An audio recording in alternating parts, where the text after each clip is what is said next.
Yo, what's up everyone? It's Sean and welcome back to the channel.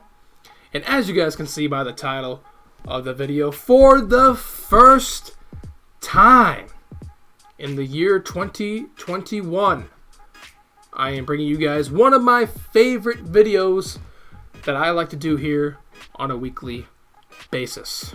It is a video that I've been doing for about the last 16 or 17 straight weeks of Madden 21, which is just mind-boggling to me, and it should be to you as well. But here we are once again for your weekly dosage of the lineup update. Woo! Hopefully you guys are excited as I am to see the lineup update, because once again it's always fun to keep you guys informed. Now, for those of you who are new to the channel, first of all, welcome. Second of all, like, comment, and subscribe on the video. And third of all, you're probably thinking to yourself, what is the lineup update, Sean? What does that mean? Well, it's very simple. It's very basic. It's basic and simple and easy to understand to go along with that. We're playing Madden. We're playing Madden Ultimate Team, to be specific. I show you guys my offense, I show you guys the defense, I show you guys the special teams, I show you guys the specialists, I show you guys everything related to my team. I update you guys. There's where the update part comes in on the lineup update title. I update you guys on any changes that we have made throughout the course of the last week. Now, there have been a few changes that have been made from the last lineup update video that we made, which, by the way, that will be linked up on the top right-hand corner of your screen. Go check that out if you want some more context on how this lineup looks.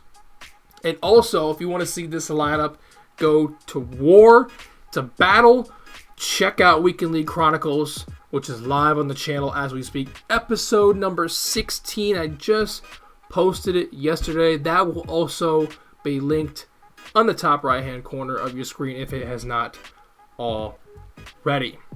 Speaking of Weekend League Chronicles, I had mentioned the other day that this past episode that was posted just yesterday was going to be the final episode of Weekend League Chronicles until Super Bowl week. And there will be more information, and that will all make sense as to why that is very shortly. Just got to stay tuned.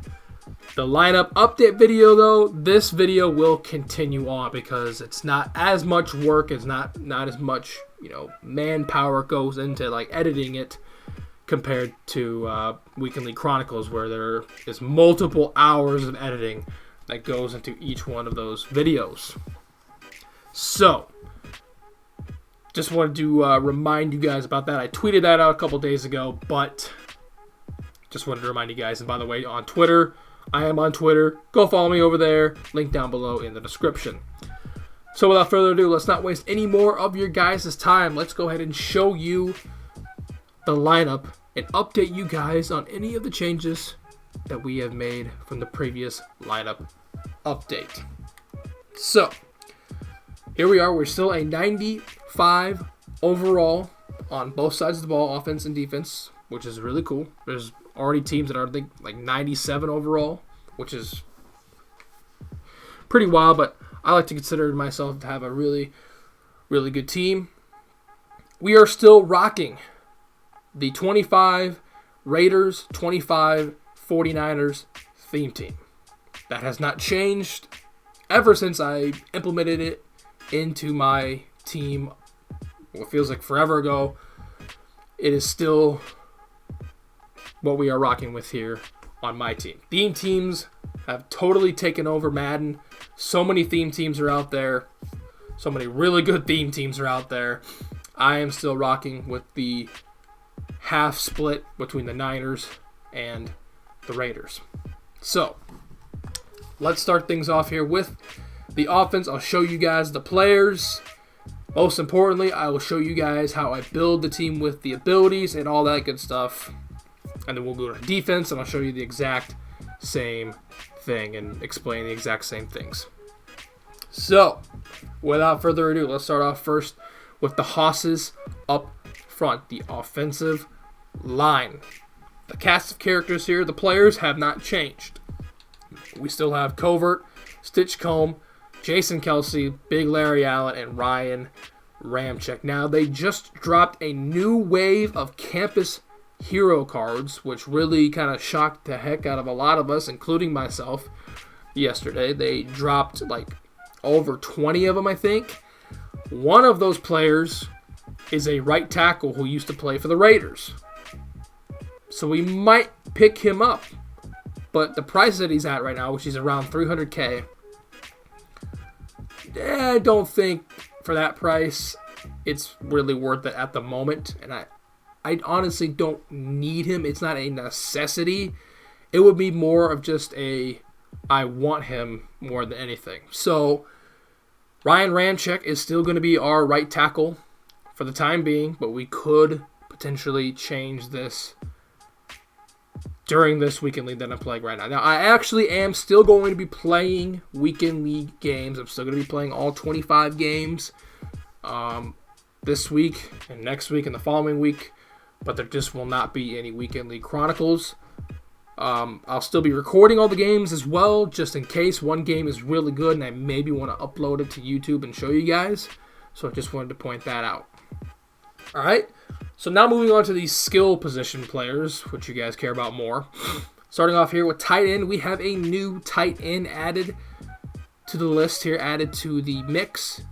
And it's a tight end that I have been wanting to get for a while now. Well, not really necessarily I wanted to get, but I wanted to try out for a while now.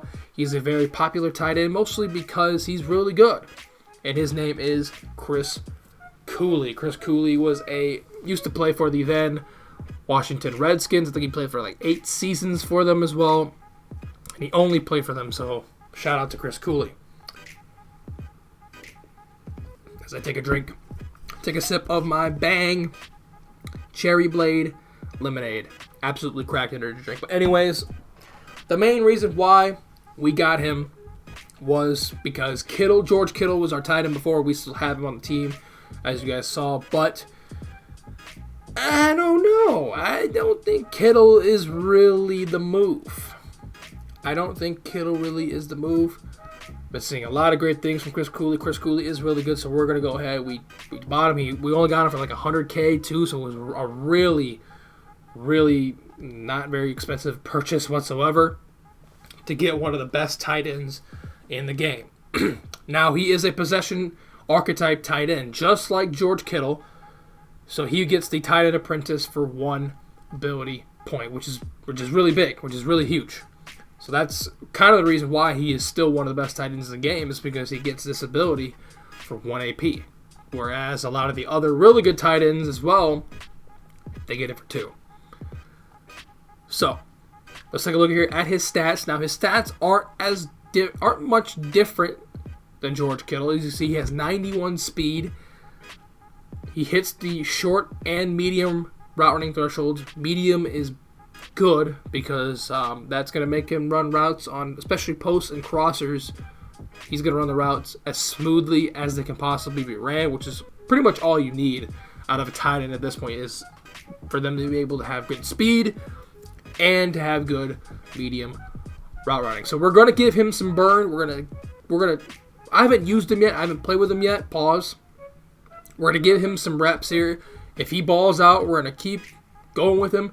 If he starts dropping the ball literally and figuratively, then we'll probably go back to Kittle, or maybe even go back to our security blanket, Darren Waller, who is still, in my opinion, one of the best tight ends in the game, even though they just dropped a new Jermichael Finley, who I really, really want to get, but he's super expensive. So we'll have to see how he does. Give him some burn here. If he does really well, I won't complain whatsoever. We'll keep him in. But if I start to notice some, fallacies with him, he's getting the boot, and Darren Waller or George Kittle is going to be inserted right back in to the fold. So that is what is up with the tight end position. That's really the only change that we have made so far on offense this entire week, because we have the same receivers, same quarterback, same running back as what we have for the last several weeks. We still have Randy Moss, which I mean, you can't see because my webcam is blocking it, but he does have an ability. He only has one ability this week, and we'll get to that here shortly. We still have Deion Sanders as well, who is just brilliant. And then the rest of these guys here don't really get to see the field much because I like to run 2-1-2, which is 2 wide receivers, 2 running backs, 1 tight end. So I only run 2 wide receivers at once, obviously. These guys are mostly here just for the theme team, Raiders, Niners, filler of Jerry Rice, Andre Johnson, and then Amari Cooper down here as well. Once again, none of these guys really see the field. There is one receiver who sees the field, though, sometimes, but he's just not featured on here. I think you know who it is, but we'll get to that here shortly. We still have Brett Favre. Yes, indeed, we still have him. I am not leaving the Favre train yet. He is kind of slowly starting to fade out. I think a lot more people are using this guy instead. Rich Gannon, because he gets Hot Route Master and Gunslinger together. But I'm still very, very much on the Brett Favre train. We will not be leaving the Brett Favre train until it is absolutely necessary. And it's nowhere near absolutely necessary yet, which is good. And then, of course, we still have Reggie Bush as well, who we've been rocking for a long time. Honestly, the day that one of these two guys gets an upgrade, I'm going to go bananas for. Because, like, Brett Favre is so good, and Reggie Bush is still so good. He's not the best running back in the game anymore. He's still probably like a top 3 or 4 running back, just because of his value and just because he's really good. But once these two get upgrades, I am going to freak out. I'm going to probably have to spend an arm and a leg to get them, but they will get on the team no matter what. Because I just developed a relationship with these two cards. They're just inseparable. And I've had them for however many weeks now. I don't know how long I've had these two demons on my team for now, but it's been a long time. And for a good reason, too. They're still really good. So that is pretty much going to do it as far as the cast of characters goes, the players on the team. Now let's get into the real meat and potatoes and show you guys the abilities. We all know how incredibly important abilities are in Madden. We get 12 ability points to spend on both sides of the ball. It's very, very crucial how you construct your team, because spending an ability, how am I trying to say this? Spending too many ability points on one player could come back to haunt you at another asset of the game. Hopefully that made sense. If not, then I'm just talking out of my ass. But here we go. Here we go. The first ability here is going to be Mr. Randy Moss. Now, we only have Deep Out Elite on him. Personally, there was not much of a huge difference between having just Deep Out Elite and Deep In and Deep Out Elite. Having the two is really good, but I did not see enough production. I did not see enough Moss action. I did not see enough mossing for me to be like, all right, I could definitely spend that 1 AP elsewhere. We're still going to be using the Deep Out Elite on him. We're just not going to pair it with Deep In Elite. I don't know. I don't know what it was. He just wasn't producing when he had those two abilities. I don't know. And there's a lot of factors that go into implementing, there's a lot of factors that kind of determine the outcome. You have to see when you throw the ball deep to Randy Moss. If he lights up, then the ability is activated. If it doesn't, it does not activate. It's very simple. I don't know the exact science as to why it is or why it doesn't. But regardless, we only have Deep Out Elite on Randy Moss. We still have Edge Protector here on Jimbo Covert, just to give us, a security blanket at our tackles, even though we still get shedded no matter what. It's great. We now have 2 abilities on Deion Sanders. We still have Route Technician, which we've had on him in the past few weeks. And now we added Slot Apprentice, which is going to give him more hot routes lined up in the slot receiver position. So that's going to be really big for us. It's going to add another element to our offensive game. And will that be a big difference or not? You'll have to wait and see. Wait and see. There might be gameplay video. There might be gameplay coming up this week. Jason Kelsey, we still have the same 2 abilities we had on him last week. Post up and identifier. Post up is going to be able to allow me to step up into the pocket a lot easier. And I don't need to explain a whole lot more about identifier. If you've watched these videos before in the past, you know how big I am on identifier. Chris Cooley, the aforementioned once again, Chris Cooley, still has the Tight End Apprentice for 1 AP, which is big. Brett Favre, we switched our X Factor on him to Omaha! Instead of Bazookas, what we had on him the previous few weeks. We switched back to Omaha, and then we have also, of course, you have to have Gunslinger on your quarterback in order to have a chance of winning and throwing the ball. And then we have Edge Protector on Ryan Ramczyk, and Backfield Master still on Reggie Bush. So that is how we are acclimating our 12 ability points as of now, because if you know me, I change my abilities left, right, and center like it's nothing. Like, there'll be games where, all right, I'm going to switch back to this and switch back to this and yada, yada, yada. Don't judge me, all right? I switched them so much. This is the concoction that we are rocking with heading into Weekend League this week. And now we head on to the defense. And the cast of characters on the defense really has only one change. Now, all the front 7 here, linebackers, defensive linemen, none of these guys have changed. I still have all the same guys.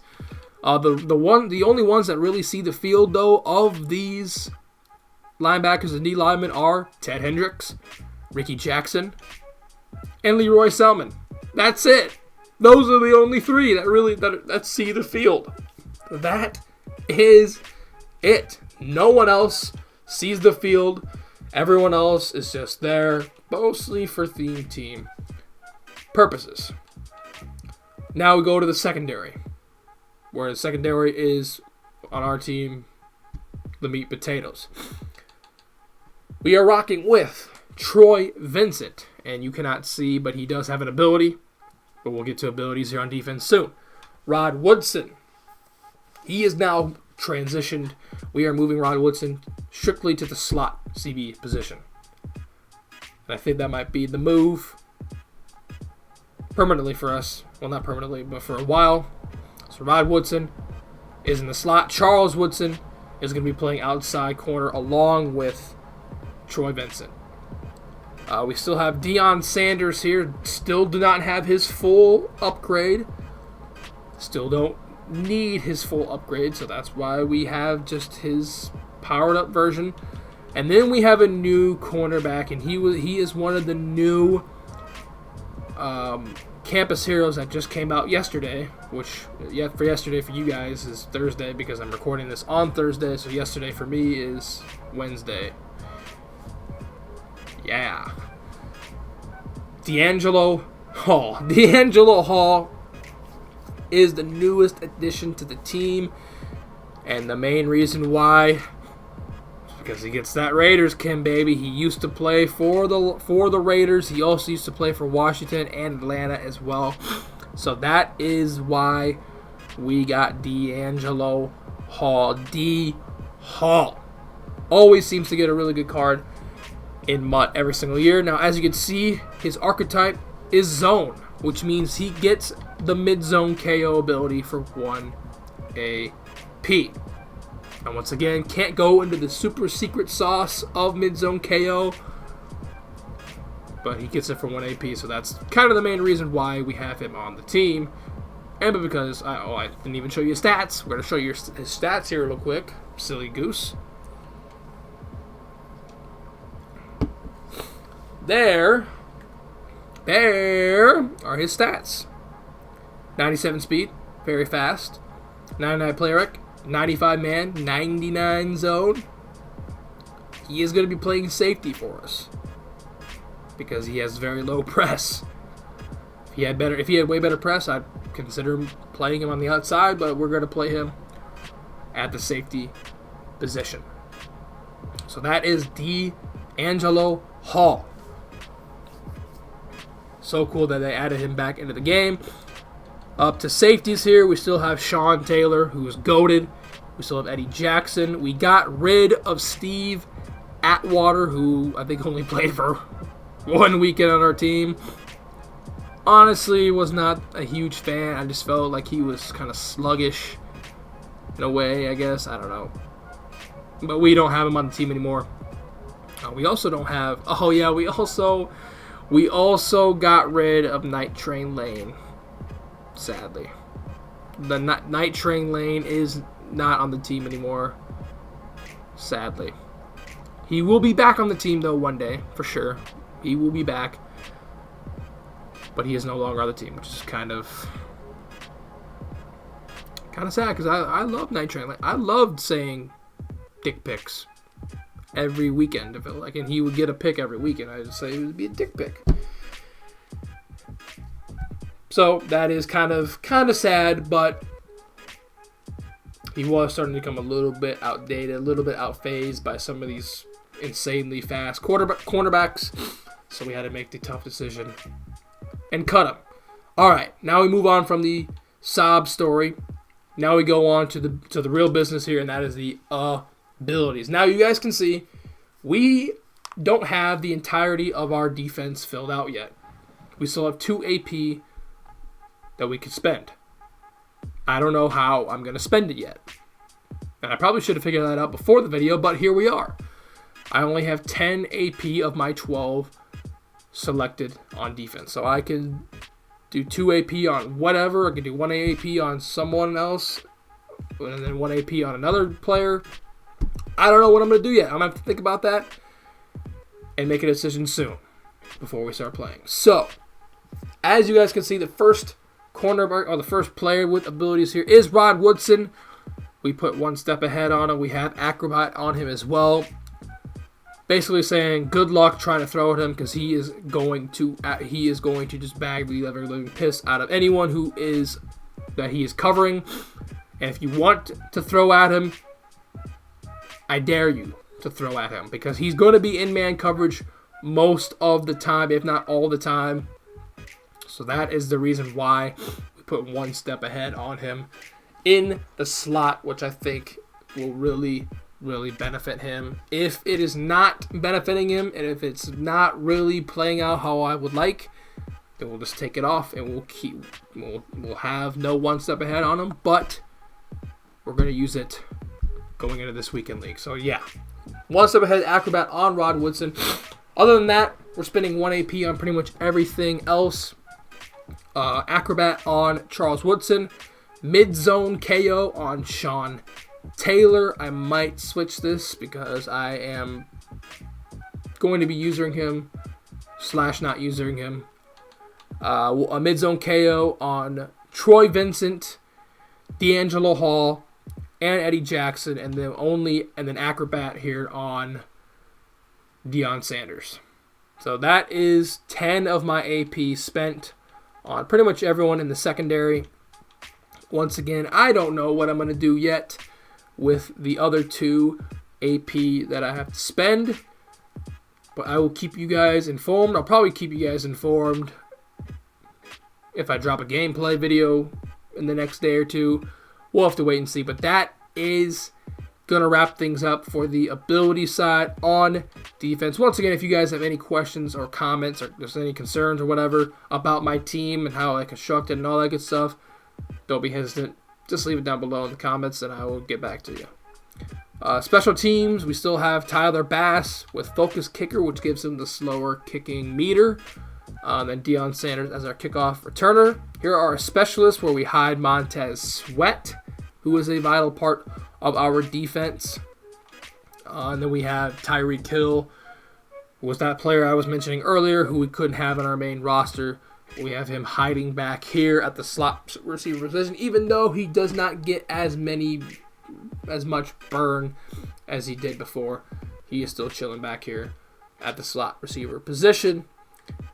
And then we are still rocking on offense. We are still rocking the Raiders. I mean, we're just Raiders stands at this point. We're still rocking the Raiders on offense and the New York Giants on defense. So that is going to wrap things up here. These videos always go very, very long. And I apologize for that, so I'm going to cut it off here for you guys. Once again, hopefully you guys enjoyed the video. This is Steeler Sean, and I am signing out. Peace.